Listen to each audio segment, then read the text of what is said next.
Show break. So right now we're here for our music video of Lisa live Salubong because we wanted to celebrate this milestone with you guys, and we want to share some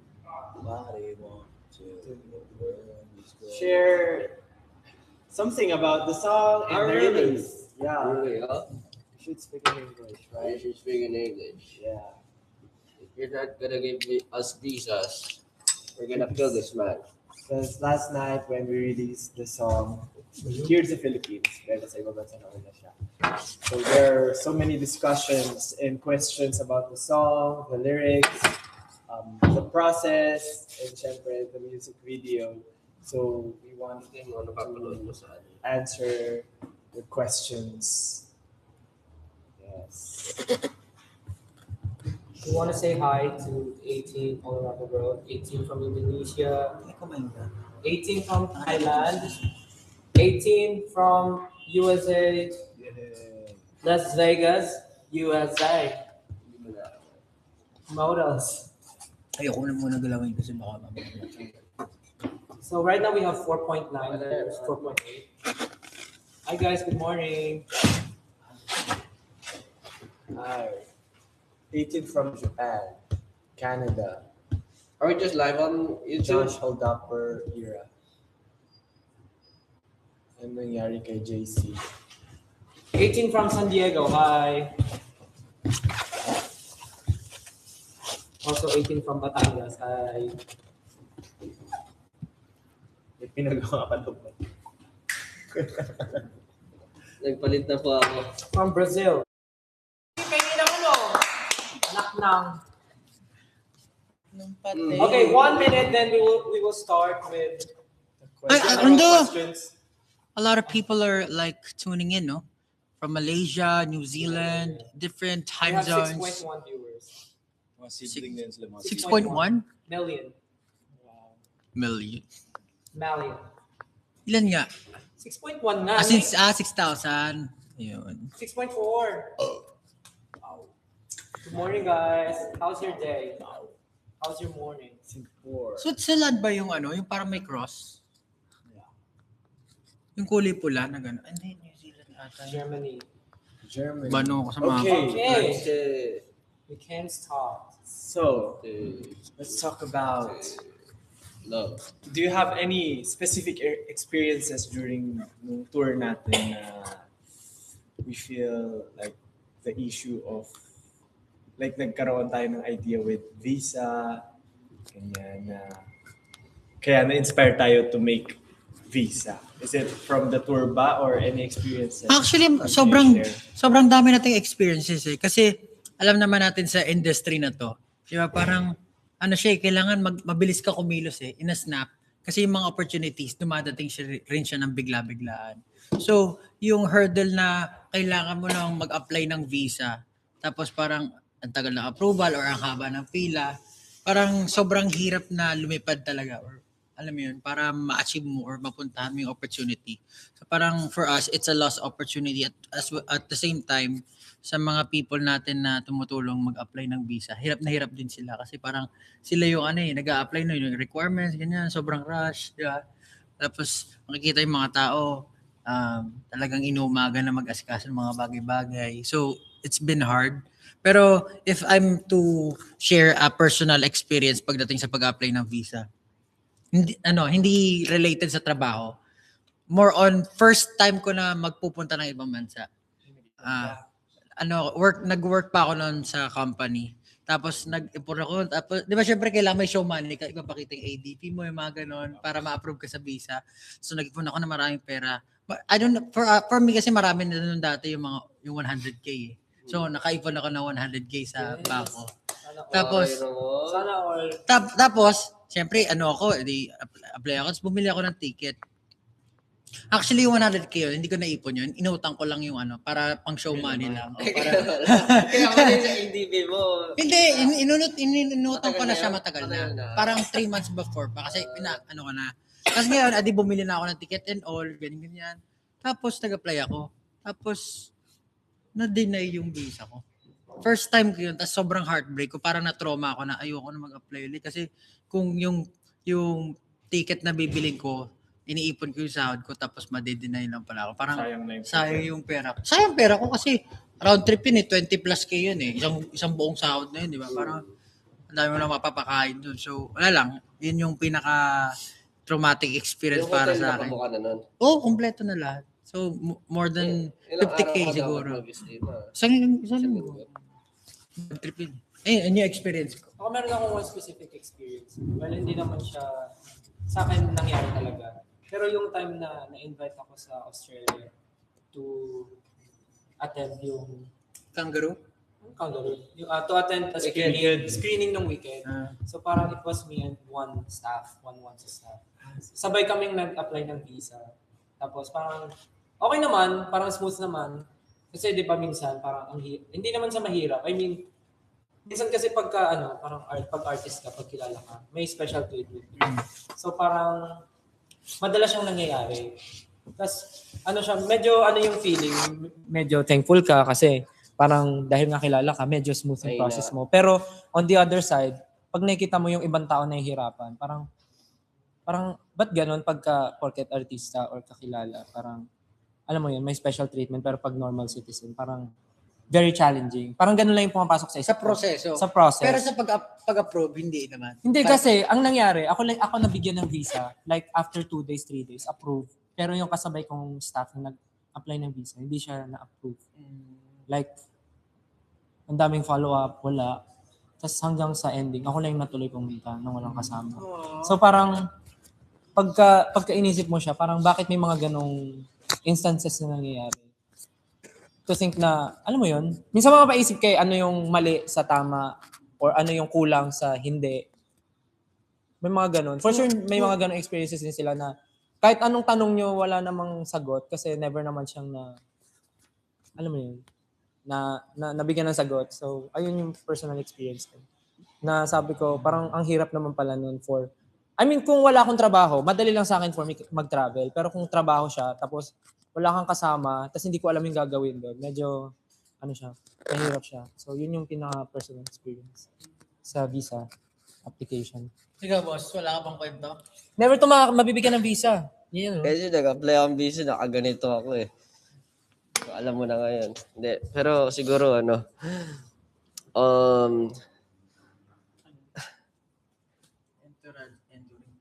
yes, ang entourage natin, kumbaga for the whole experience of SB19, siguro ang pinaka-ano ko lang dyan, we've been giving so much for, of course, we have high hopes and I personally love our country. Sobrang mahal ko ang Pilipinas. Pero sometimes parang medyo napapaano ka na, parang bakit nga gano'n, no? Parang ang dami mong ginagawa pero parang hindi pa rin ako consider or yun tulad ng mga challenges na hinaharap natin kapag magtutour tayo na minsan kulang-kulang, bungi-bungi yung team and last minute lahat. Kumbaga, I understand, I always try to understand na nasa third world country tayo, ang economy natin at syempre ang differences natin from ibang bansa malayo. Pero I just feel bad, not just for me, but ako, dami kong kaibigan siguro na naging same problems. So I even had one time na parang, although this is a family trip, na na-deny nga yung family ko. So, nasayang din lahat ng katulad doon sa'yo. Parang binuk ko and non-refundable. So, may high hopes kasi ako na laging na maganda yung mangyayari, lalo na may position ka na or siguro may ginagawa ka na for the country, di ba? Nakaka-frustrate lang minsan na not to put anyone down or pero or hindi naman dapat sisihin, pero feeling ko lang na outdated yung sistema na meron tayo as of now. Ayun. So, how did you balance turning a deeply personal frustration into a song that speaks for overseas Filipino workers, athletes, and creatives more broadly? Wala kang kwento? Wala kang kwento sa Hindi video. ako kwento, di ako bumiyahe. Naalala ko lang si Kuya Mark, yung nasa Canada ba tayo nun, wala tayong stylist. Di siya nakalipad. From Bakit Visa. nga yun nangyari? Visa. Visa rin. Oh, visa naman yun eh. Hindi nakapagpasa ata ng requirement. Ay, si Kuya Mark pala. Kasalanan pa rin. Skill issue. But ayun nga. Pero kasi iba, di ba? Parang hindi na kailangan pasa. Pwede siya lumipad kahit anytime. Pero Tsaka ayun matigas. nga. Yeah. Meron pa kayo i-share. Kasi after Josh, it's too serious daw for a morning show. So they're asking if it's okay if we play our song Visa. Just to vibe check daw. Energy na muna Yeah. tayo. Yeah, vibe check muna tayo. Icebreaker muna Yeah, tayo. kasi it's very early and then it's a very serious topic at this early morning. So, Wala lang kayo energy. Kasi minsan pag nagkukwento naman tayo, ito yan. Morning eh. Tsaka di ko magets yung trip na itong katabi ko. Eh. Background music na. Hindi mo na lang isip mo. Usually, Yes. oo nga eh. Sabi ko nga next time ayusin natin nga. Parang ano talaga, stream talaga natin yung may background music. Tapos May tatawa. Pwede yun. Stream deck. parang, Soundboard. May soundboard. I mean, sa stream nga natin, ganun tayo eh. Ganito na lang yung gawin natin next time. Ay, Okay. Ikaw, Visa. ayun na po yung patugtog natin. Thank you. Thank you po kasi narinig niyo po. Kayo lang eh. Pag kayo, pwede. Naririnig na ba? Guys, ang ibig sabihin namin i-stream sa inyo, i-stream nyo sa mga bahay nyo. Pakinggan nyo na lang. Ang masasabi ko lang sa inyo, bigay nyo na lang sa akin yung last 3 digits ng mga visa nyo. Last 3 digits. Ano naman to? Visa card. So we can still continue while the music is playing. Apat yun sa akin eh. Apat sa'yo? Ang mix eh. Can we still continue with the question? Pwede. Can we continue with the questions while playing? Okay, next question. How did you balance turning a deeply personal frustrations into a song that speaks for overseas Filipino workers, athletes, and creatives more broadly? How did you balance turning deeply? Yeah.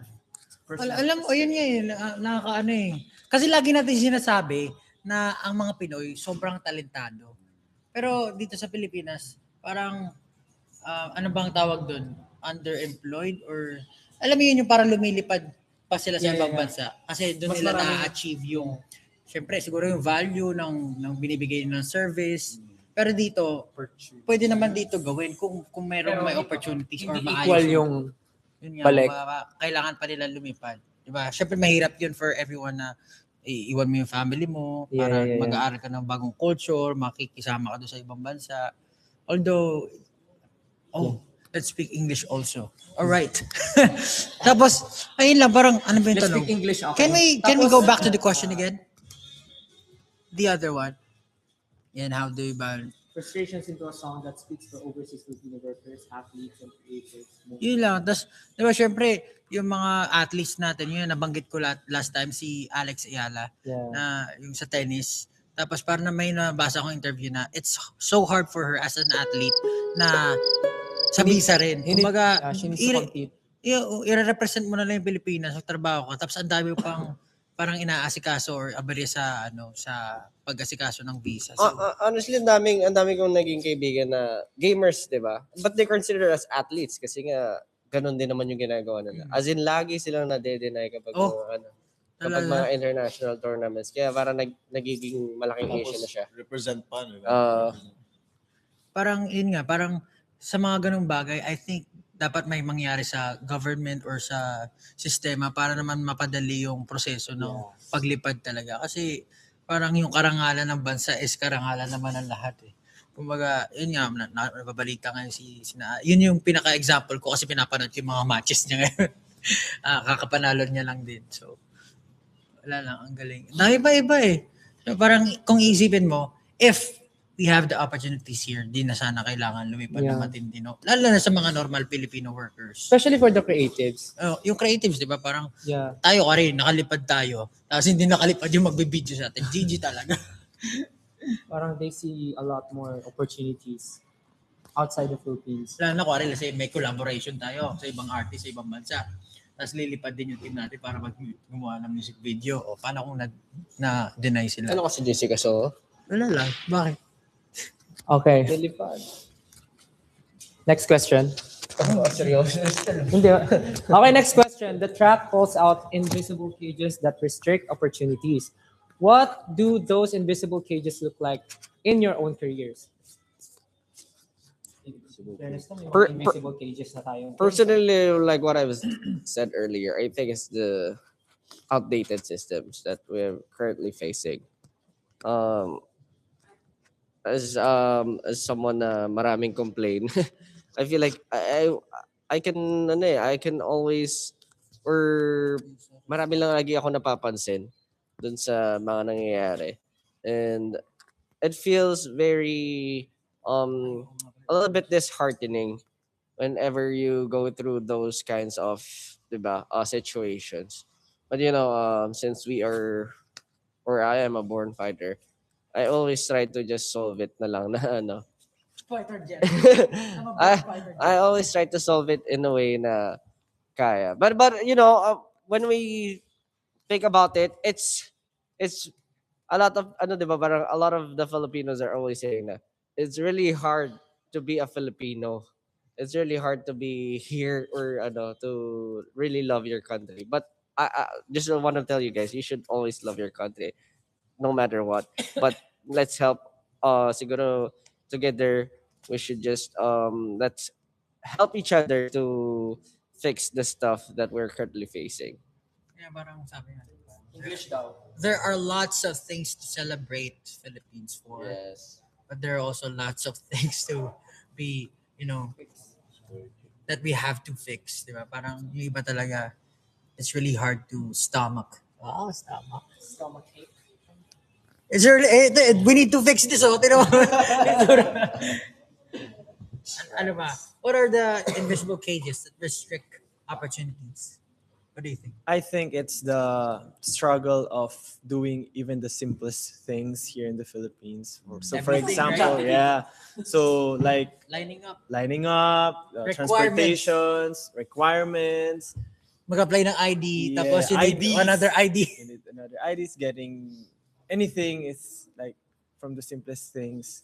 It's really hard to do here in the Philippines. And First time that's mo magtrabaho, tapos what's kailangan invisible. experience. Kailangan ng 4 years Even experience. getting a schedule to get to to get a visa or passport, parang it's hard to get it. Like especially right now, there's a lot of people that needs to get it then. And then when you arrive there, they will ask a lot of requirements. Nawala ka naman, kaya ka nga nandun because you need that, pero they'll ask for it. So parang ano nangyari sa system?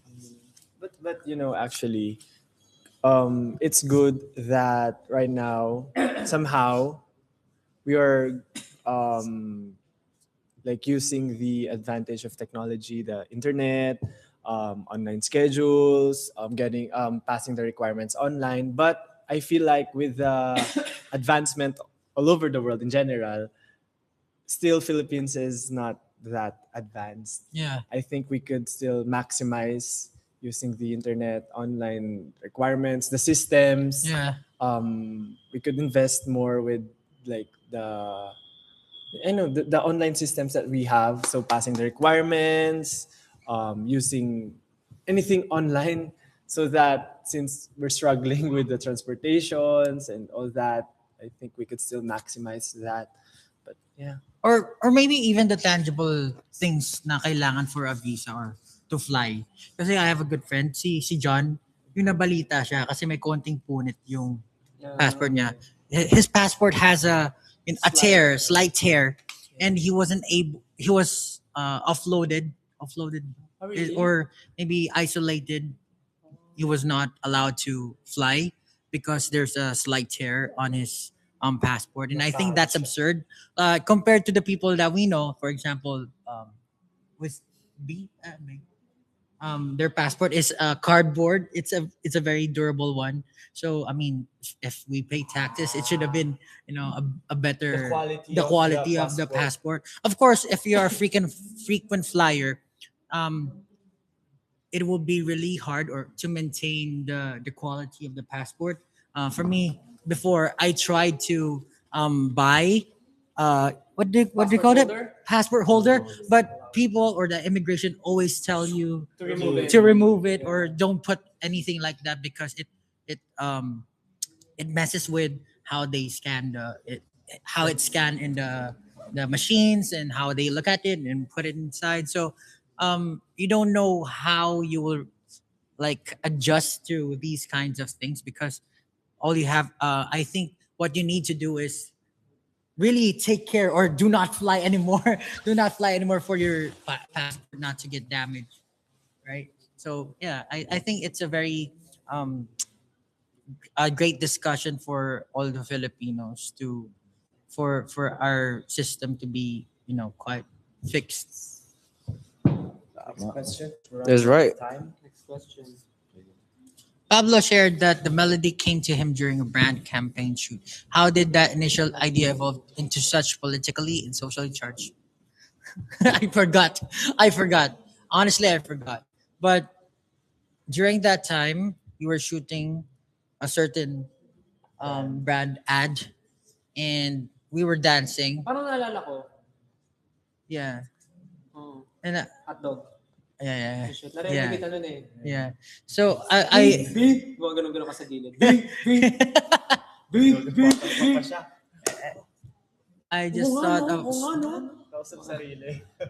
But the initial idea is I heard melody and then I just thought that Ian, there's a lot of things to celebrate for being Filipino, and definitely I love the Philippines. I'd like to live here.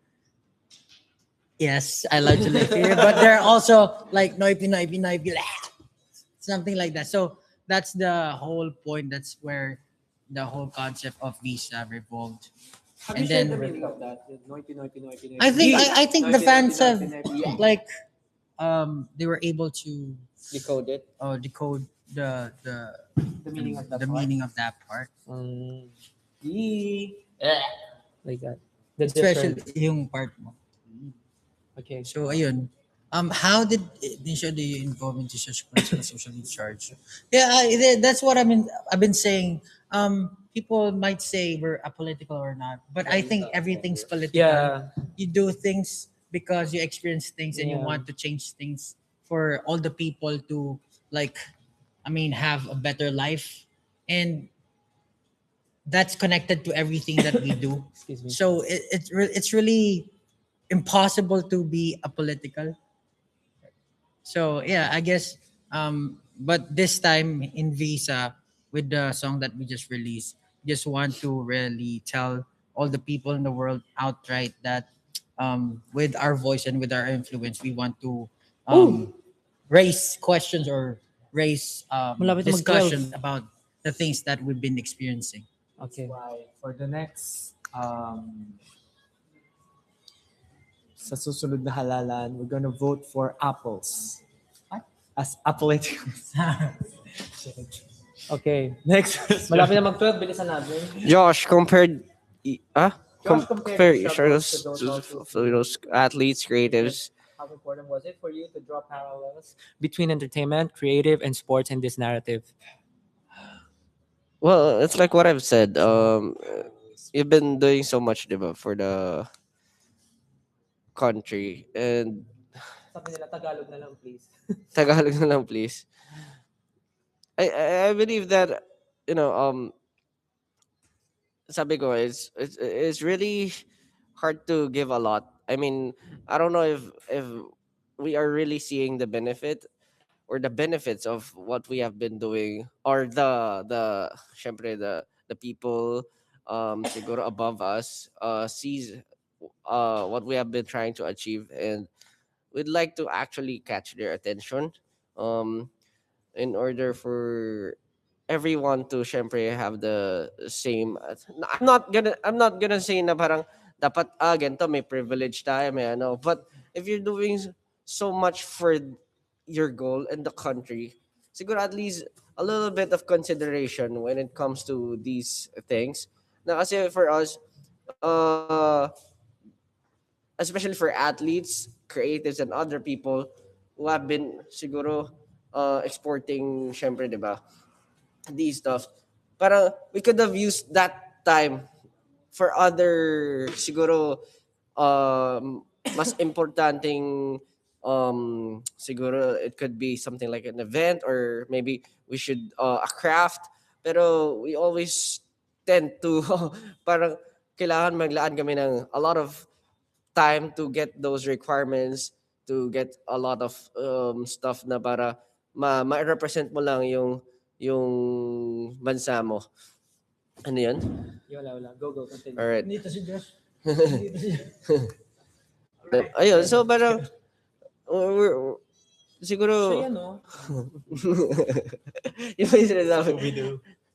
Pero ayun, what ano yan? Iba na pala yung question. Pero I'm just I just wanna I've always had this dream na parang Something. parang darating tayo sa point na lagi sinasabi ng mga tao, SB19 or ibang artist, kayo na yan eh. But how about us together as Filipinos, 'di ba? And us, diba, parang ano yung beats? As Filipinos na magkakasama tayo na ginagawa yung dapat para sa country natin. Siguro mas malakas 'yun if ever na nagsama-sama tayo. We treat siguro ourselves or siguro we treat the athletes, creatives and artists as a team more than an enemy sometimes, 'di ba? Next question. Stel mentioned this release defines a new era for SB19. In what ways does Visa mark a shift in your sound and identity as artist? Siguro nasabi ko to kasi from before, I think we've been very vocal naman with the topics na nilalagay ni Pablo sa songs or sa mga stories namin. But I think this time, more on the new era, I think it's I think it's more of we're ready to face anything. Like we don't give shit anymore. Parang ganun. I mean, okay naman kami. Pero kasi I think sa panahon ngayon, kasalanan ng pumikit kapag namulat ka. Parang ganun. So, I mean, di ba tama naman. Kung alam mo na, tapos wala kang gagawin to change yung mali, parang hahayaan mo na lang. So parang, I think, we're ready to be like to face kung ano man yung big challenges na i-face pa namin or kung sino man yung hindi naman kami nandito para banggain kung sino yung mga nasa taas or anything but we're here to correct things lang. We have the influence, we have the voice. Why not gamitin siya sa magandang bagay to help not only the people na nagsasuffer but of course lahat ng tao na naka-experience and gustong mabago yung mali, di ba? So I think itong era na to is not just being SB19 being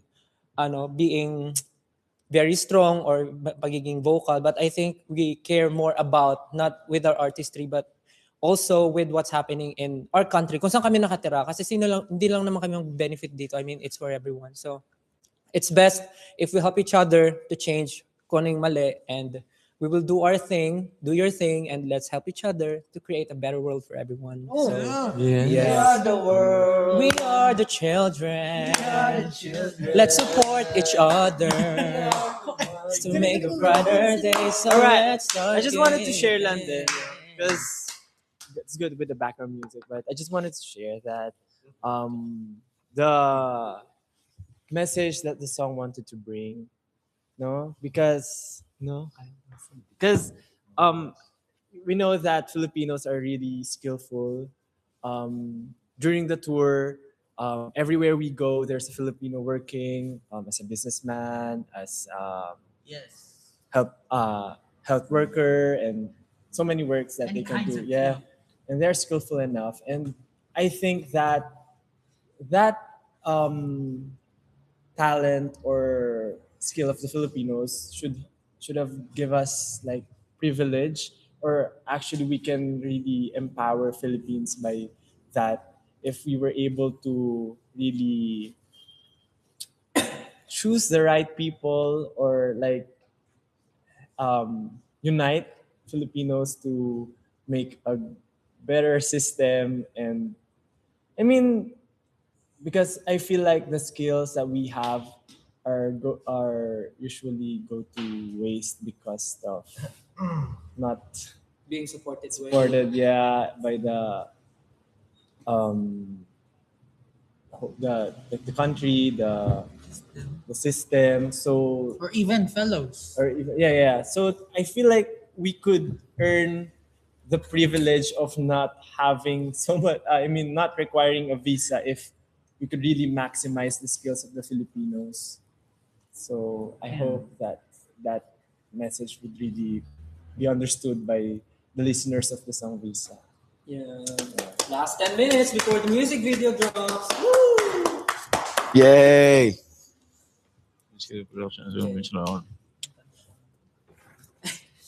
It's kind of like a sarcasm song, so Can describe I the really like production it. I as really like it. unconventional and orthodox. bakit ako nag-ano? Ikaw nag-produce nito? Hindi, I mean, the way lang. Siyempre, artist ka eh. Iba Yeah. naman yung pagkanta sa demo sa pagkawin ng interpretation. Sa iba paliwanag. It's a sarcasm song, and it's really we're not really bound to anything. Like you should sing it like this, you should sing it like that. It's just like it's really how you feel about the song.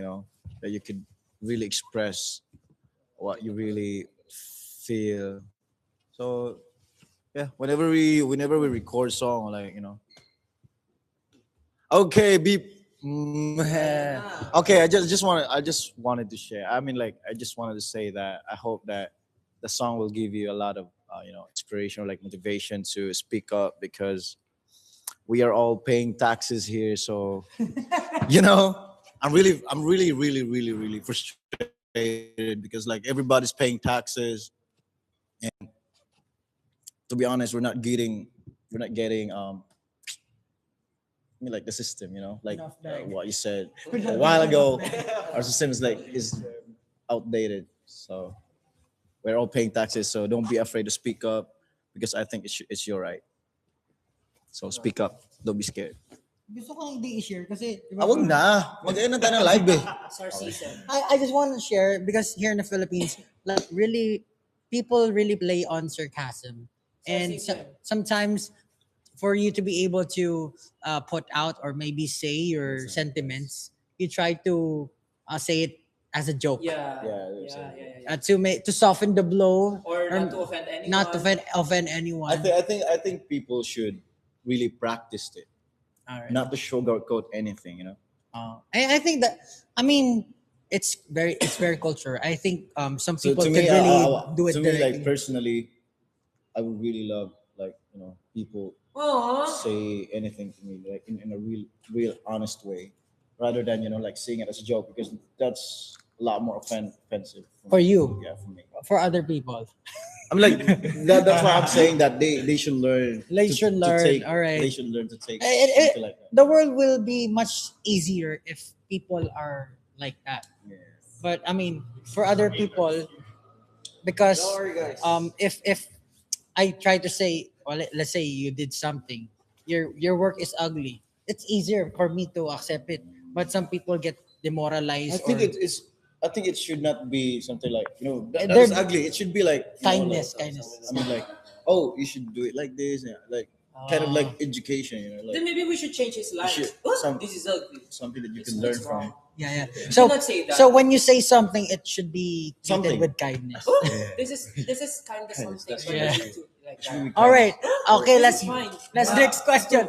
As 7 you minutes. As you introduce this new era with Visa, what conversations do you hope it sparks among Filipinos at home and abroad? I think we've already covered this question, but I guess what we would like to tell everyone is to really use your voice. Like really, if you have something in mind, discuss everything. But do it with kindness because Yeah. like everybody has a different opinions, Don't be and afraid if you're trying to prove a Like me, point, I'm a rainbow. prove a point, it'll be much easier if you're not shoving it into people's mouths or people's ears. You should come from a place of compassion and understanding and love. kindness para mas ma-vocalize mo yung punto mo, mas makinig yung mga tao sa'yo. Vocalize. Yes. And siguro, meron pa ba questions? Meron pa ba? Yeah, wala pa naman. Pero siguro to add, visa is not just about, of course, it's not just being political or it's just about the system, but I think it's the same thing. How you guys or how siguro usually Filipinos say is something like pang international. So what does pang international means? For me, I think this is a preference, but I usually find it funny when someone's say it. Although I feel although I feel syempre parang flattered or I mean I appreciate it, but a lot of those parang syempre they don't know what it means. Pero pag inisip mo siya ng may critical thinking, hindi ba tayo kasama sa pang international in a way? Kasi para pag sinabi mo you're putting Filipinos down na pag pang international yun yung mas angat. That's how I see it, but I don't have any problems with it, but I just hope na we can make it one day na sinasabi, uy, he's on parang nandun siya sa level na yon and we're not gonna be settling for pang international. Uy, pang international. Pag may nakita kang magaling pang international, it's not gonna be normalized like that. Pero yun, ano to? As you introduce this new era with Ayun nga. ay tapos na pala. And then also, I think we are planning to start a conversation sa mga social medias namin. So if you have time and if you want to share any experiences, personal man yan or hindi, free to check it and drop any comments, any experiences. Doon tayo mag-start ng magandang conversations and let's shake the world with our conscience. But yeah, anyways, I think we are 4 minutes before the music video drops, and I think you guys are very excited for it.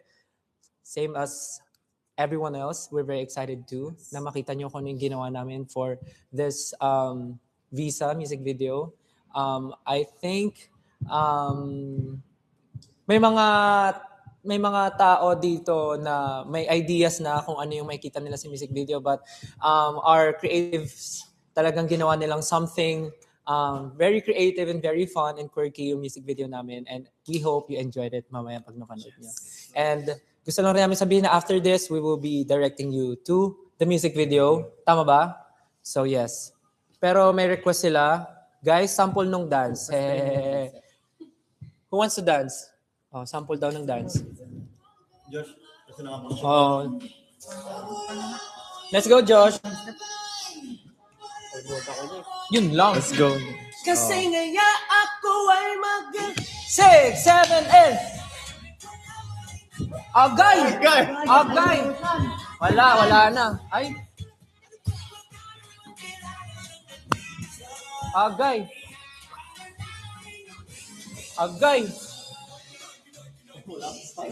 Ano ba yan? Game. Ako nasa sample ako. All right. Upload nyo to sa TikTok. Saan ba dito? Mamaya, ano pa? Uy!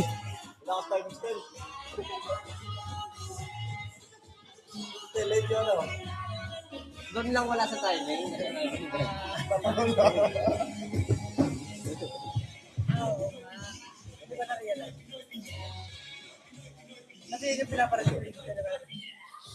Yeah!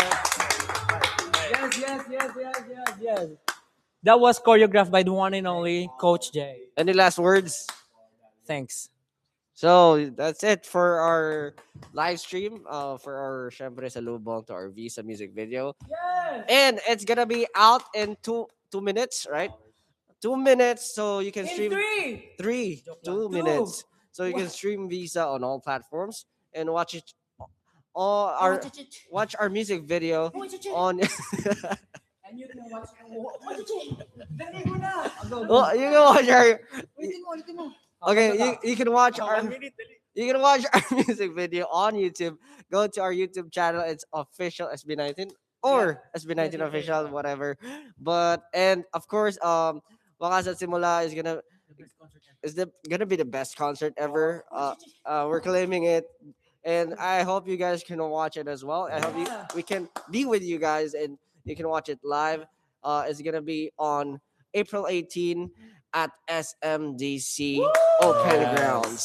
So stream Concert visa. grounds. Ang utos ng Josh, stream visa. Ang utos ko. Dagdagan ng Nadagdagan na. utos ng Josh. Ng Josh. Yeah, okay. Thank you for all the 16,000. 16,500, yes. Thank you so much for the Hi guys. It's So now we will be redirecting you to the music video. Please do enjoy the Visa music video, guys. Bye bye bye Yeah. bye. Guys, Bye, guys. wag kayo laalis, wag kayo alis, wag kayo alis. Don't leave, don't leave, don't leave. Just wait for it. Alex, dahil magbabalik ang The Zone. Yeah, is your we'll host, be redirecting you to the music video now. Josh Cullen. And this is